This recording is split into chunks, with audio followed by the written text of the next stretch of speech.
Waiting, well, the hardest lesson you'll ever learn, and the one that changes everything. There's a tension every one of us feels, whether in life or in business. The gap between what is and what we hope will be.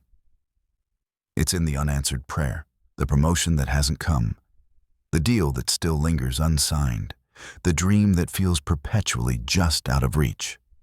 We hate the gap. We want a resolution. But here's the inconvenient truth. Waiting is not just part of the human story, it's part of God's design. Psalm 27:14 nails it to the wall. Wait for the Lord. Be strong and take heart and wait for the Lord. That's not a casual suggestion. It's a rally cry. David repeats the command because he knew firsthand how much courage it takes to wait without caving to fear or forcing outcomes. Waiting is not a weakness. It's strength under tension. The courageous discipline of delay. Most of us equate progress with movement, fast emails, quick wins, next quarter's results. And yes, momentum matters. But waiting is not the opposite of progress. It's often the preparation for it. Think of a seed underground. Nothing visible, no growth on the surface. But beneath the soil, roots are anchoring deep enough to hold the weight of what will one day break through. The same is true for you. That deal you're hustling for, the leadership role you long for, the clarity in your personal life you're begging to see. Waiting is the furnace where your foundation is tested and strengthened. Without that furnace, the breakthrough you crave could crush you instead of carry you. Here's the shift. Waiting isn't about surviving the delay. It's about letting the delay shape you. What it really means to wait. The Hebrew word for wait, Qavah, carries two shades of meaning, eager expectation and a cord twisted tight. That's powerful imagery. Waiting isn't sitting in a cosmic waiting room, scrolling on your phone until God calls your name. It's pulling your life into tighter alignment with Him.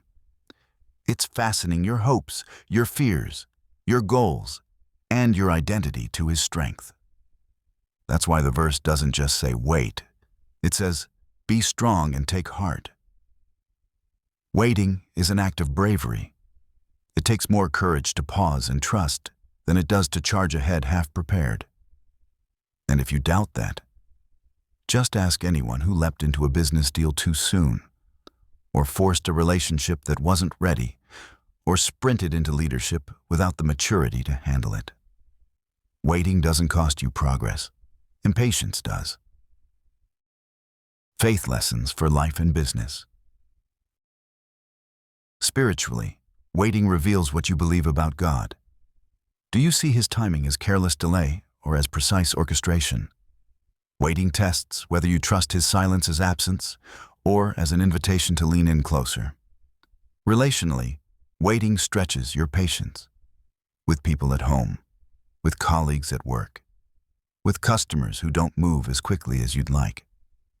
Waiting becomes the training ground where grace and empathy are forged.